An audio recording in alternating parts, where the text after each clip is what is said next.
Olá, sejam bem-vindos a mais um episódio do videocast Desafio Unifacisa. A cada episódio, você vai conhecer experiências de projetos desenvolvidos em diferentes áreas que mostram na prática como a universidade se conecta com a sociedade. São iniciativas que desafiam problemas reais de forma inovadora, criativa e com responsabilidade social. Eu sou Adriano Barros, coordenador do Desafio Unifacisa, e hoje nós vamos conversar um pouco sobre o projeto Oficinas de Acolhimento, Escuta e Arte Terapia. Então vamos lá, vamos apresentar nossas convidadas de hoje. Aqui do meu lado eu tenho a professora Renata Oliveira dos Santos, bacharel e licenciada em Psicologia, mestra em Literatura e Interculturalidade pela UEPB, mediadora do Clube de Leitura Leia Mulheres Campina Grande, poeta e produtora cultural no coletivo Sonoras de Mulheres nas Artes. Gestora e psicóloga clínica do IP Espaço Terapêutico, atuando com abordagem junguiana sob a perspectiva interseccional. E também, óbvio, é professora do curso de graduação em Psicologia da Unifacisa, minha colega aí do curso de Psicologia. Aqui na minha frente eu tenho Maria Eduarda, seja bem-vindo, Maria Eduarda Dantas, estudante do 5º período do curso de Psicologia da Unifacisa. Participa há 2 semestres, né, Eduarda, desse projeto integrador na Afeto Clínica Escola de Autismo e também na Escola Padre Emílio. Apresentou seu relato de experiência no 2º Simpósio Multidisciplinar de Saúde Mental Materna e nas turmas do Projeto Integrador 1. Participou também de 2 edições do projeto de extensão Oficinas de Vivências de Escuta e Acolhimento para Mães, utilizando recursos de arte-terapia no 2º e 3º períodos, sob a orientação da professora Renata, com foco também na escuta, acolhimento e promoção da saúde emocional de mulheres. No 4º período, integrou o projeto integrador, orientado pelo professor Alan Santana, com atuação em escuta e acolhimento psicológico individual de adolescentes. Teve trabalho aprovado também no simpósio Maio Furta-Cor, realizado na Universidade Estadual da Paraíba, com temática voltada à experiência em arte-terapia com mulheres. Seja bem-vinda. Obrigada. E aqui na minha frente eu tenho a professora Zilda Valéria da Silva. Bem-vinda, professora. Gestora, representando a Escola Municipal de Ensino Infantil e Fundamental Padre Emílio Viana Correia. Depois eu tenho uma história para contar sobre isso, viu? Fundada em abril de 1977, na rua Manuel Alexandrino, no bairro do Jeremias. A professora Zilda é filha de uma servente da escola e, assim como toda a família, 12 irmãos e 3 filhos, estudou também na escola que hoje representa. Que legal, né? Após as graduações em Pedagogia e Serviço Social pela UEPB, passou em primeiro lugar no concurso para professora em 89 e voltou à comunidade escolar, onde se tornou gestora. Que história maravilhosa, viu? É verdade. A escola hoje é referência na região, sendo um espaço de acolhimento e proteção aos direitos da criança e suas famílias, em um bairro marcado pela vulnerabilidade social e criminalidade. Pois é, uma história e tanto. Olha, a minha história é o seguinte: 77 foi o ano que eu nasci, é o ano que a escola foi fundada, e o padre Emílio Viana foi diretor de uma escola, a Escola Pio XI, que minha mãe estudou. E posteriormente eu estudei. Claro que eu não encontrei com ele, né? Porque eu já era mais... Né? Sou tão velho assim, mas é uma história interessante que minha mãe falava que o padre Emílio era muito rigoroso, né? Dava um assovio e a escola todinha ficava em silêncio. Então eu lembro muito dessa história, ela sempre contando. Mas vamos lá, hoje é um episódio muito acolhedor para mim, porque eu sou da psicologia, a gente está trazendo experiências da psicologia, já tivemos outros professores de outros cursos aqui trazendo experiências. Mas hoje eu vou começar com a professora Renata, falando sobre um pouquinho desse projeto, como é que ele surge, quais foram as motivações de criação desse projeto e de que forma, assim, você percebe que ele se articula com a formação ética e social em psicologia. O projeto, ele surgiu, na verdade, eu já tenho, antes mesmo de psicologia, eu já tenho uma vocação comunitária que vem provavelmente de onde eu venho, né? Cresci ali nas Malvinas, na invasão do Álvaro Gaudêncio, como se chama. E o meu acesso à psicologia, principalmente à psicologia social comunitária, me trouxe muito essa missão, esse dever. Eu quero devolver para a comunidade que me construiu, não só a minha, né, mas todas as comunidades que constroem os jovens que têm aí aquilo que é de direito, né? E que está lá escrito na Constituição, mas que muitas vezes essas comunidades não têm acesso. E aí, quando eu fui lançar o meu livro, O Tirocínio, né, que saiu pela Lei Paulo Gustavo, a gente tinha uma cláusula de oferecer uma contrapartida social. E aí eu pensei, bom, eu estou lançando um livro de poesias, então eu vou misturar psicologia e poesia. E ofereci, eram para ser 2 oficinas de escrita poética com mães atípicas, lá no Centro-Dia da Pessoa com Deficiência e no CENFS. Eu fiz as 2, e depois fiz mais 2, e depois fiz 6, e fui crescendo, né, conhecendo. Eu fazia num local, aí lá tinha uma outra participante de um clube de mães, e aí me convidava. E aí ia fazer numa UBSF lá no bairro do Glória. E fui fazer também. E eu fui fazer isso não como psicóloga, como artista, né? Como poeta, como produtora cultural. E quando eu vi os resultados, eu disse, isso que eu estou fazendo aqui é terapêutico. Isso que eu estou fazendo aqui é extensão. Foi uma ficha que caiu depois do resultado. Eu não planejei antes, né? E aí, quando eu percebi que a praxis que eu estava fazendo já era essa, né? Que eu já compreendia e praticava os objetivos, a metodologia da arte-terapia já estava viva ali, já estava fluindo, né? Até com uma certa intuitividade dos próprios grupos. Os grupos ensinam muito, né, pra gente. Eu pensei em sistematizar isso em forma de projeto, que já era uma prática, e compartilhar isso com a Unifacisa e, consequentemente, com os alunos, né, que compraram a ideia. Inclusive, a escola Padre Emílio surgiu como demandante a partir de uma aluna nossa, Maiara, que trabalhava lá e disse, professora, eu quero levar o projeto para a minha escola. Eu disse, então vamos, né? Assim como a gente iniciou em 2024.2 com a escola Padre Emílio, o CENFS, né, que eu já tinha feito uma vivência lá, a Afeto, Clínica Escola do Autismo, que esse contato eu consegui através da vizinhança. O meu vizinho é assistente social de lá, Cristiano, inclusive, que sempre nos faz esse intermédio.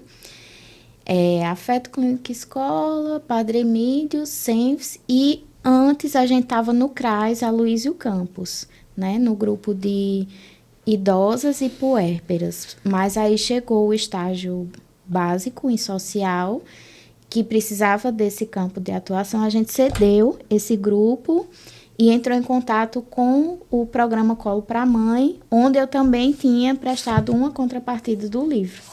E aí, além então, foram conexões que foram acontecendo, né? Isso. Tinha conexões que da minha vida artística eu já tinha, ou da minha vida como psicóloga eu já tinha, e eu fui, né, costurando ali esses fios, essas tramas. Aí depois entrou o Colo para a Mãe, Centro-Dia e Aloysio Campos. E hoje, além desses, a gente também está com a Associação de Juventudes, Cultura e Cidadania lá na unidade do José Pinheiro, né? É a AJURC, que na verdade surgiu em São José da Mata, e essa unidade do bairro do José Pinheiro era o antigo grupo Menina Feliz, né? Que era uma ONG, e aí o pessoal não teve como manter e ofereceu o local à AJURC, que agora está oferecendo cursos de informática, karatê, outros cursos profissionalizantes, tem grupo de mulheres também. E aí eu fui lá conhecer e temos mais um novo campo lá também. Então é um grande projeto guarda-chuva, não é isso? Isso. Com foco na arte-terapia, que hoje atende a diversas instituições, né? Inclusive a escola Padre Emílio, que começou... O Padre Emílio começou desde 2024.2, estava na primeira turma. Perfeito. Especificamente essa, você não começou um trabalho antes, né? A aluna que trouxe a Isso. demanda e você abarcou. Pois é. Perfeito, perfeito. Eu queria escutar a professora, assim, sobre a receptividade desse projeto. Hoje, como é que, enquanto instituição, vocês percebem a chegada do projeto, os impactos nos usuários atendidos? Enfim, como é que a senhora percebe isso? É muito importante. Quando a professora relembra aí o início, né, nós tínhamos um apoio escolar, porque hoje a rede municipal de Campina Grande conta com mais de 1.000 crianças neurodivergentes, atípicos. E a rede municipal, ela propõe, disponibiliza o cuidador, antes que era chamado cuidador, era apoio escolar, hoje é educador social voluntário. E a Maiara era uma dos nossos apoios, e quando ela me procurou, Zilda, a gente tem na Facisa, a professora Renata, aí me mostrou o projeto, eu fiquei de cara já apaixonada, né? Porque tudo que vem para somar e para melhorar a vida das famílias, nós abraçamos com maior amor. E aí o projeto tem desenvolvido, assim, reações que eu jamais esperava. As mães, primeiro a gente vai ver aí um universo que é, vamos dizer assim, muito sofrido. Eu costumo dizer que ser mãe nos dias atuais é difícil. Ser pai hoje em dia é difícil. E ser mãe de uma criança neuroatípica, aí você vai ver... Triplica as dificuldades. Olha, né? se bota triplicar nisso, porque muitas vezes elas são abandonadas. Sim, sim. Nós tivemos um caso que a pessoa foi rejeitada por toda a família, estava unicamente sozinha e ela fez parte desse grupo, né? E foi tão importante para ela, porque nós levamos, inclusive, solicitamos apoio de outro grupo, do Colo para a Mãe, para abrir mais portas para ela. Então, são mães que acabam ficando mãe solo ou acabam ficando com a família toda, porque geralmente são abandonadas, né? E isso é um ponto muito crucial para as famílias. E quando veio o projeto, veio uma luz. Veio uma luz no fim do túnel, que a gente imaginou como seria, e a reação foi positiva demais. É um projeto que deixa uma marca indelével na vida de cada mãe. Por quê? Porque elas encontram apoio. Através da arte, elas começam a se abrir. Elas sentam ali na roda, enquanto os alunos estão na sala de aula, elas sentam na roda no pátio com as outras mães e aí vão dispor da história, vão através da arte contar um fato, relembrar, e ali vão se encontrando como mãe e como uma pessoa que precisa de ajuda, porque para você cuidar de alguém, você precisa estar cuidado. Perfeito, perfeito. Você compartilhar, precisa... né? Muitas vezes de histórias próximas. Exato, né? Porque às vezes você se vê na sua ilha, né? Naquela sua zona, no seu sofrimento, e às vezes quando você compartilha sua história com outras pessoas, você vai perceber que muitas sofrem, que juntas podem encontrar um caminho diferente, e o projeto é nota 1000 para isso. Acho que é muito acolhedor. Perfeito, que maravilha, né? Eduardo, aí, vamos lá, como estudante, como é que tu percebe essa tua experiência, esse contato, sair de sala de aula, entrar em contato com questões reais, com a comunidade de modo geral? Como é que isso te afeta? Como é que tu percebe que isso acrescenta na formação? Eu acho que, assim, o projeto em si é um projeto muito marcante, porque a gente sai da zona de conforto da sala de aula para a vida real. Então, assim, a gente tem contato direto com aquelas mulheres que, como a professora aqui bem falou, são mulheres que não têm uma rede de apoio, não têm um momento para cuidar delas, porque a vida delas passa a ser a vida do filho. Então, a gente vê que nós somos a diferença naquele momento para elas e deixa uma marca para a vida delas. Para mim, foi uma experiência inigualável que eu nunca vou esquecer na minha vida. Principalmente porque eu trabalhei com uma coisa que eu amo, que é a arte-terapia. Eu amo trabalhar com arte, principalmente nessa parte de criação, de pintura, de tudo. E poder levar isso para as mulheres foi incrível. Porque hoje em dia a gente vê que o ser humano ele tem uma dificuldade muito grande de colocar os seus sentimentos em palavras. E principalmente para elas que eram muito reclusas, muito presas. E quando chega naquele momento de sentar numa roda e fazer uma colagem, fazer um desenho, uma pintura, nunca vai ser só uma pintura. vai ser uma expressão do que elas estão sentindo, daquilo que está recluso há tanto tempo. A pulseirinha, né? A pulseirinha, exatamente. Um dia a gente foi tratar sobre rede de apoio e veio a ideia do nosso grupo de fazer pulseira de miçangas. E a gente sentou com todas as mães e elas criaram pulseiras de miçanga, outras fizeram colares, outras fizeram anéis. E cada pedrinha de miçanga era uma rede de apoio. Uma rede que ela não tinha, uma rede que ela tinha, uma rede que ela sonhava em ter. Então, nunca vai ser só uma pedra de miçanga, mas vai ser um sentimento que vai estar guardado ali. Para mim, isso foi incrível. Perfeito. Ô, Renata, explica pra gente, assim, como é hoje a tua metodologia de preparação dos alunos para o campo. Como é que eles montam essa programação para ser desenvolvido lá? Que técnicas, enfim, porventura, podem ser utilizadas? Inicialmente, né, eu faço uma apresentação do que o projeto tem sido até agora, porque ele não para, ele continua crescendo, né?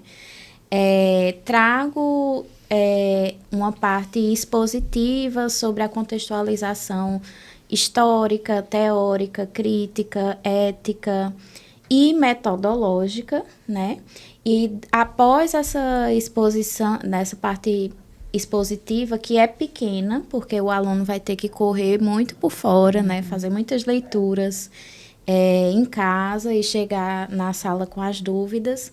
Tem também o planejamento e o ensaio de oficinas em sala. A gente faz simulações das oficinas antes dessas oficinas serem levadas para campo. Aí também tem a fase da visita técnica, onde cada grupo vai visitar o seu local de intervenção, conhecer o histórico da instituição, a estrutura, os profissionais que têm lá, os serviços que são oferecidos, como esses serviços são acessados, qual é o público-alvo, né? E no caso da escola, o público-alvo são as crianças, mas as mães estão ali, né? São as responsáveis pelas crianças. E aí a gente conhece não só o local em si, porque nenhum local é uma ilha, né? Para chegar lá, a gente conhece o transporte público, a gente conhece o saneamento básico, a gente conhece a acessibilidade. E essas ações em si, né, elas trazem uma marca de cidadania.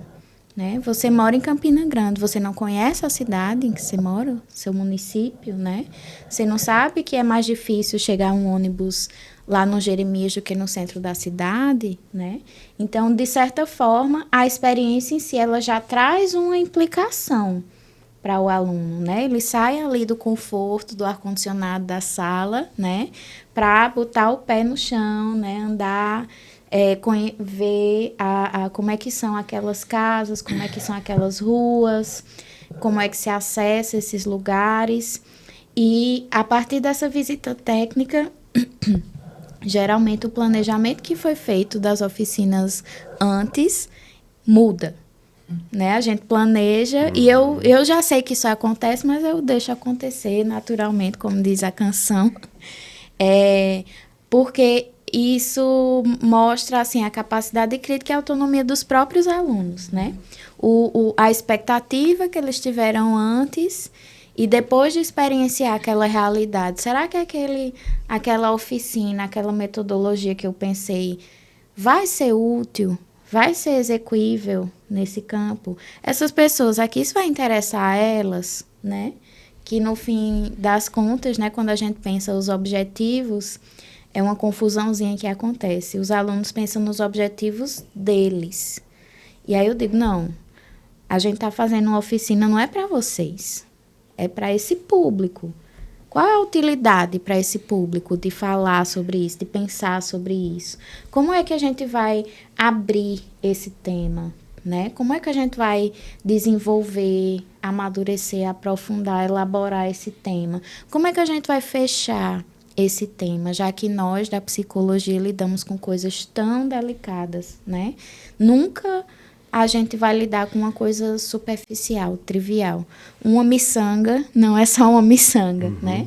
E aí, nessa parte de preparação, eu trago muito eu costumo chamar de essa aterrissagem, né? De botar o pé no chão, de se situar, de trazer a psicologia para o mundo real, para a vida real, para as demandas reais das pessoas e, ao mesmo tempo, também reconhecer as nossas limitações, né? A gente não vai salvar ninguém, a gente vai oferecer, facilitar, oferecer possibilidades, facilitar ali para que as pessoas consigam pensar fora da caixa, pensar fora das impossibilidades, que são tantas, né? Usar a criatividade, usar a autonomia, né? Se empoderar ali. Inicialmente a gente trabalhava só com mães, agora estamos também com jovens, atletas de karatê. E aí a metodologia e esse objetivo geral continua sendo o mesmo, né? Oferecer ferramentas a partir da arte-terapia, com as quais as pessoas possam se conhecer melhor, conhecer e nomear seus sentimentos, se organizar a nível psíquico, né? Conseguir comunicar demandas que muitas vezes são ali engolidas a vida toda. E tem esse geral e cada local vai lapidar a sua especificidade. Interessante, porque traz aquela ideia de uma quebra de paradigma na ideia de que a psicologia vai aplicar alguma coisa, né? A psicologia aplicada, eu sempre falo em sala de aula isso, não existe psicologia aplicada. Eu só penso numa injeção, né? Assim. Exatamente. E quando se fala de extensão, que é o objetivo do desafio Unifacisa, a coisa ainda é mais específica ainda, na medida que o aluno ele precisa participar da construção desse projeto enquanto sujeito ativo, né, criativo do processo. Ele não vai receber um projetinho pronto na mão dele, faça tal coisa. A gente, olha, o desafio está aqui, né? As questões que nós precisamos trabalhar foram demandadas pela instituição e agora vocês juntos vão pensar em soluções possíveis, óbvio, a partir de uma linha metodológica trazida e orientada pela professora. Aí, nesse sentido, eu queria passar para a professora Zilda a pergunta sobre como é que a senhora percebe a importância dessa parceria, né? Entre a instituição de ensino e as instituições públicas, privadas, enfim, comunitárias, como é que isso impacta, né? Até na realização das políticas que muitas vezes não chegam, né? Uhum. Isso é muito importante. Eu ouvindo a fala da professora e eu fiquei imaginando assim o quanto é importante a saída do aluno, sair do seu do conforto, da zona do conforto da universidade, da teoria, e ir para um chão da escola, de um clube, de uma associação.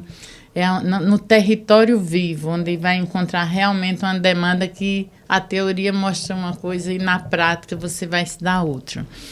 Quanto a essas parcerias, minha vida é feita de parceria. Porque lá eu moro no Jeremias. Minha mãe chegou lá, meus pais, com a metade dos 12, e os outros nasceram aqui na cidade.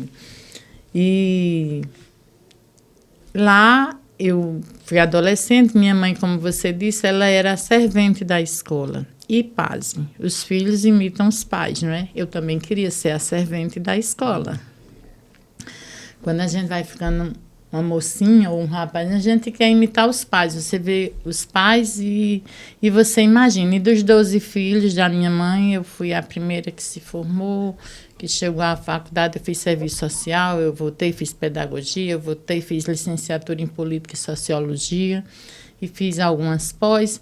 E não saí da comunidade. Quando eu voltava, Zilda, eu tô morando no Jeremias. E tu não vai sair de lá? Não, porque lá eu já orientei muitos jovens. Lá eu sou presidente da associação, da comunidade, e a minha vida é com parceria. Eu tenho, no sábado eu abro a escola, porque a associação o espaço é pequeno e não consegue absorver o tanto de pessoas que vai em busca de um curso de cozinha, de balé para as meninas, de informática para os jovens. Agora a gente vai começar com auxílio para orientar os pedreiros, porque um jovem engenheiro civil vai dar orientação, um curso de aperfeiçoamento. Sim.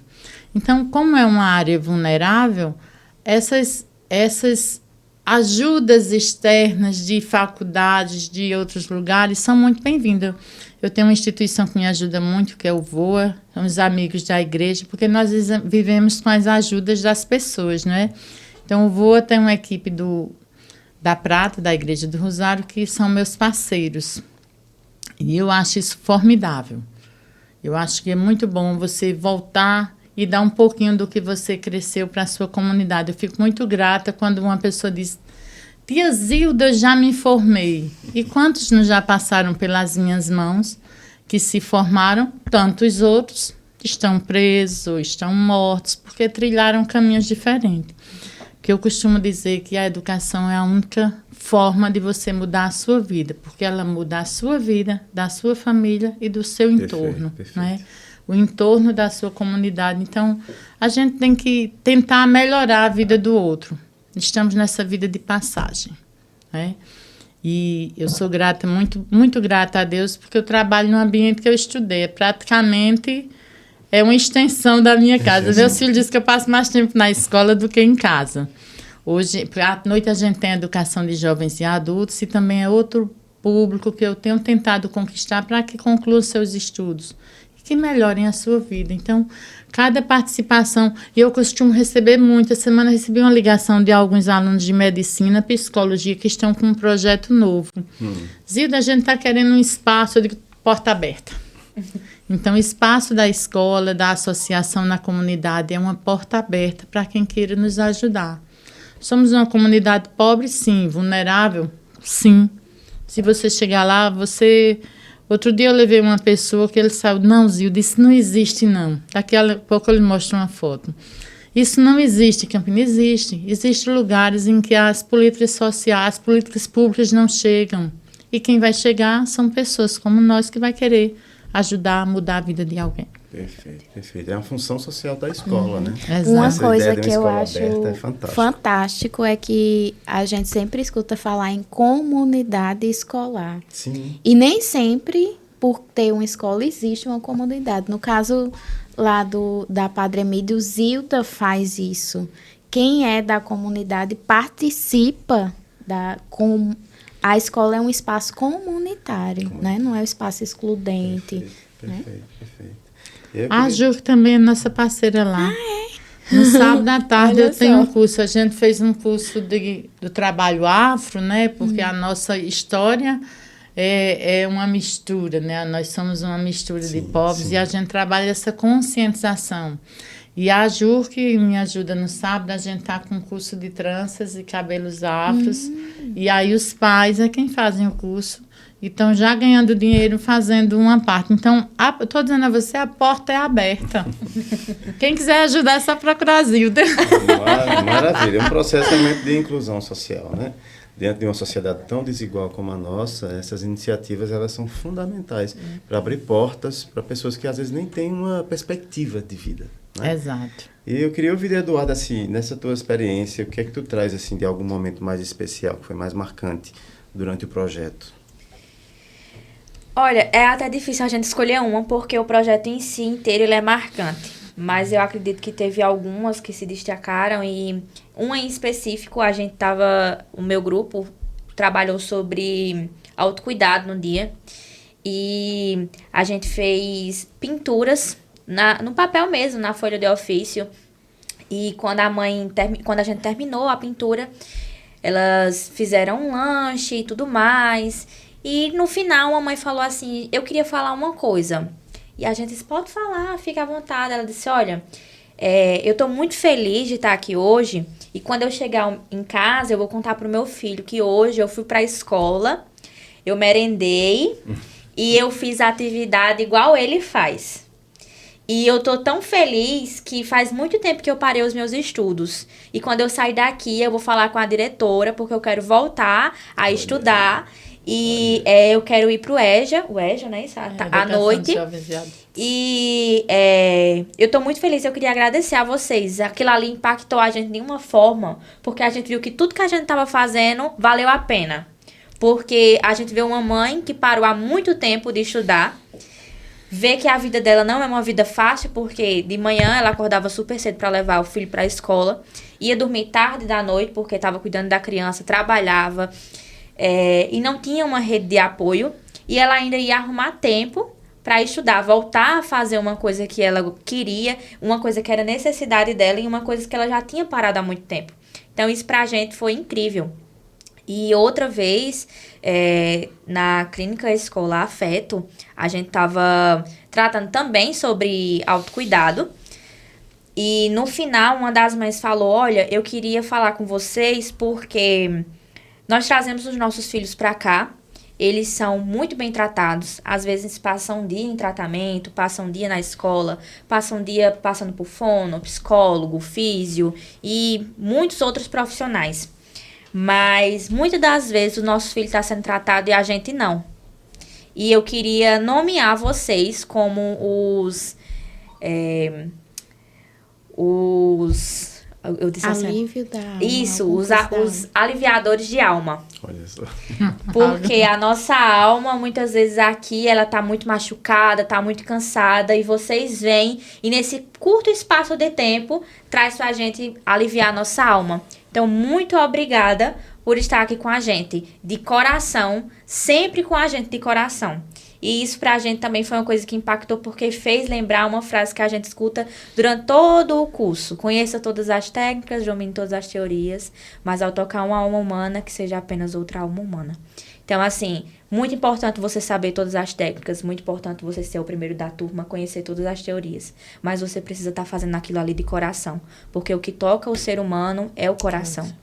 Então, pra gente foi muito importante e pra mim também foram experiências que marcaram, porque me ensinaram a ter uma empatia ao extremo, ter uma escuta super, hiper, mega qualificada que a gente escuta durante todo o curso, que é necessário ter, e principalmente estar ali sabendo que ali tem um ser humano, não é um robô, é um ser humano.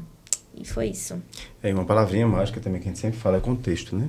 Vamos entender o contexto das pessoas, das situações, para poder fazer uma intervenção realmente qualificada, uma intervenção ética, comprometida socialmente. Acho que está lá no nosso código de ética da psicologia, né? Esse compromisso social que a psicologia precisa ter como agente de transformação. Se a gente não fizer isso, a gente não está fazendo psicologia. Exatamente. Né? A psicologia latino-americana tem essa característica, né? Com pé no social. Isso é fundamental. A gente está chegando ao fim já, né? Do nosso encontro, mas eu vou abrir espaço para cada um de vocês poder fazer uma fala final e fiquem à vontade. Estamos aqui para bater um papo mesmo.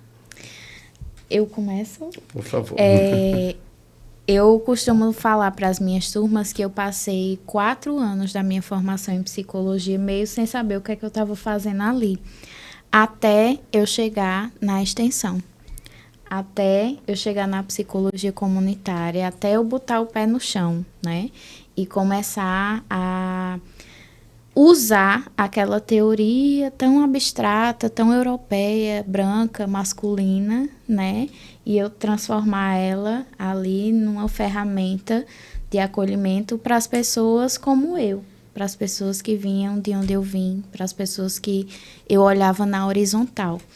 E a oportunidade de trabalhar com extensão na Unifacisa, né, que as instituições privadas, em geral, têm o desafio de fazer essa travessia, né, de sair do mero ensino para o tripé de ensino, pesquisa e extensão, tem sido muito gratificante, porque eu sinto que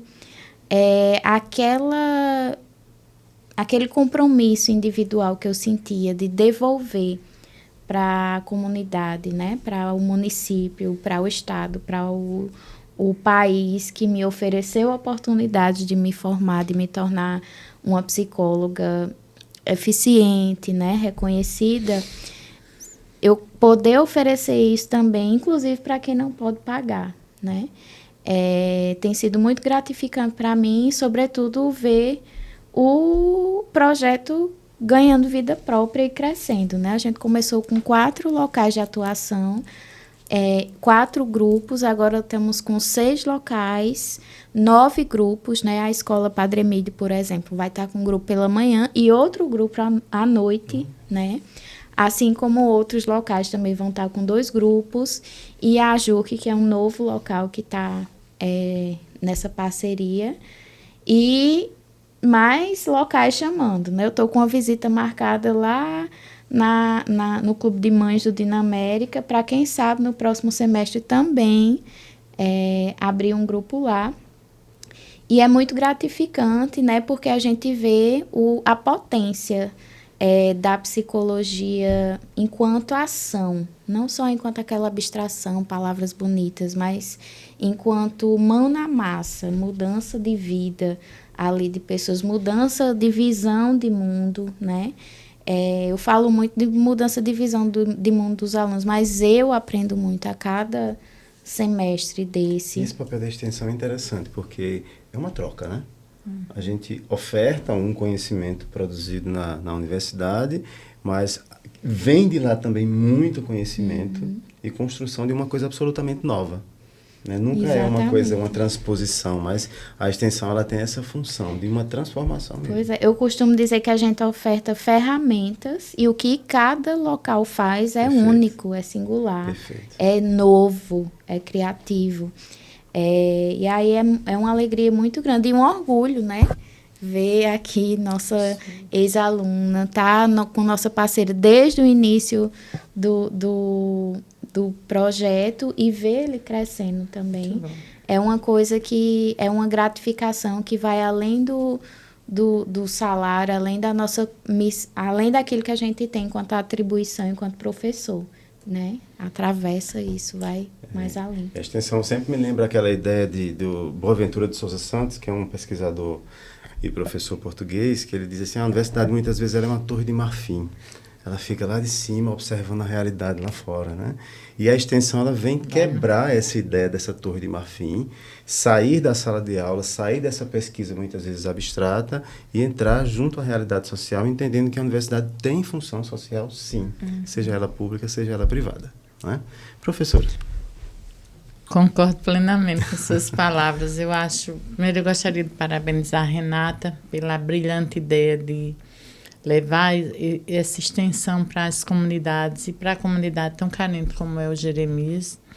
Eu acho que a Facisa faz um trabalho brilhante, né, no tocante à extensão, e eu acho que deve ser esse o papel das universidades, tanto pública como particular, porque é ir de encontro à realidade, né, sair da teoria desse universo muito, vamos dizer, letras, ideias, ir para a prática e ver, assim, de fato, o chão da escola, o chão dos espaços, e aí eu lhe dou mais um espaço. Já estou lhe convidando. Eu sou presidente também da União Campinense das Equipes Sociais, que dirige todas as SABs de Campina Grande. A gente tem um encontro mensal, como o Clube de Mães também tem, a minha colega Tássia lá. Então, a gente fica ali na Padre Biapina. Você é convidada para mostrar esse projeto lá e, quem sabe, chegar em outros espaços, né, tão vulneráveis quanto o Jeremias, né, que precisam tanto de um aconchego, de um acalento como esse. Né? E outros cursos também podem chegar junto, viu? E outros cursos, exatamente. Exatamente. Eu costumo receber muitos meninos de medicina. Sempre tem a porta está sempre aberta. E aí as comunidades é quem vão lucrar. Nesse ponto, uma coisa me chamou a atenção.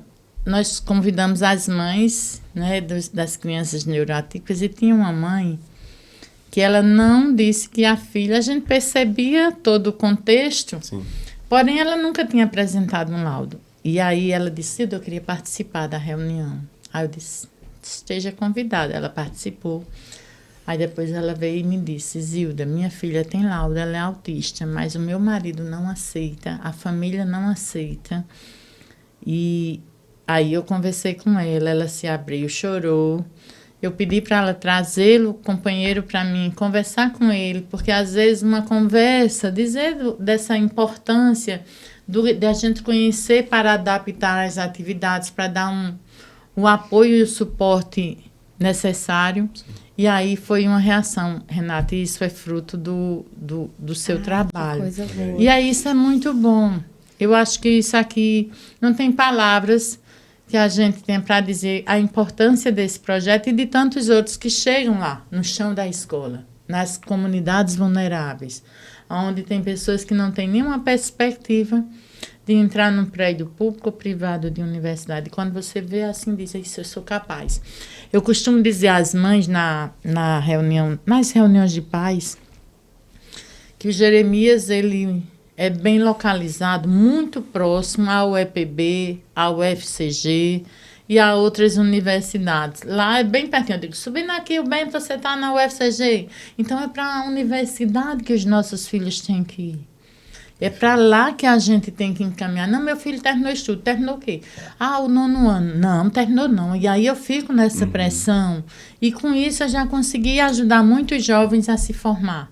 Zilda, eu preciso trabalhar. Primeiro, vamos aperfeiçoar. Você estudou até onde? O que é que a gente pode fazer? Como a gente vai encaminhar? Porque é através da educação que a gente pode transformar esse mundo. Perfeito. E as realidades. Então, perfeito. Obrigada por tudo. Concordo plenamente. A educação é o caminho, né? É o caminho. Trabalho com educação há muitos anos e eu vejo as transformações.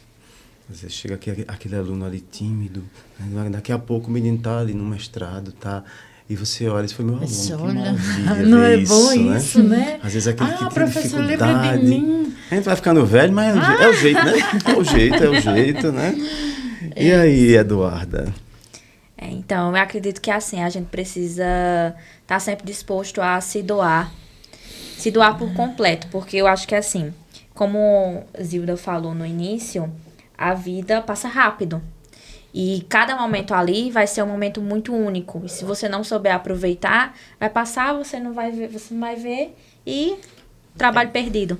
Então, acho que assim, você precisa realmente se doar do início ao fim do projeto, porque cada projeto de extensão é uma forma única, é uma pessoa diferente que você ajuda, e em cada local tem pessoas que precisam.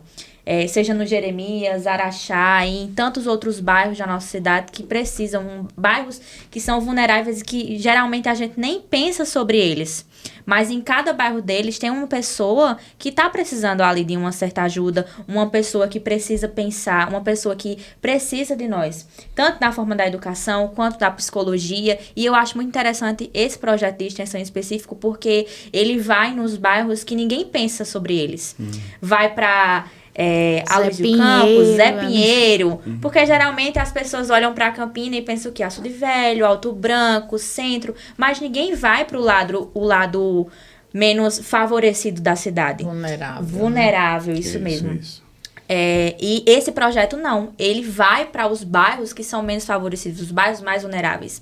E o Jeremias foi um dele, e a gente vê tantos frutos que a gente está colhendo agora. Seja de mães que decidiram voltar a estudar, ou seja de mães que perceberam que precisavam de um momento só para elas. Então, eu acho importante a gente se doar e a gente saber aproveitar cada momento.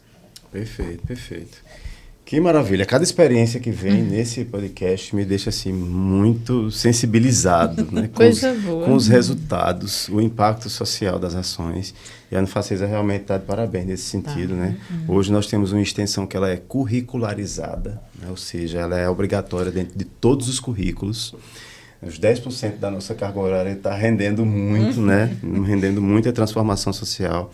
E é isso que a gente realmente almeja. Chegamos ao fim do de mais um episódio, né? Que pena, nosso bate-papo tão bom aqui. Mas o projeto continua, né? As ações continuam, isso é o que importa. Chegamos ao fim trazendo o projeto de oficinas de acolhimento e escuta e arte-terapia, mostrando a potência desse encontro entre a universidade, a comunidade e as políticas públicas. Que essa experiência siga aí inspirando novas parcerias. Já falamos aí de uma parceria, né, com a associação. Vamos lá, vamos conversar mais sobre isso. Novas parcerias, novos olhares, novas práticas, cada vez mais humanizadas, acolhedoras e transformadoras socialmente. Então, meu agradecimento a todas vocês e até o próximo episódio.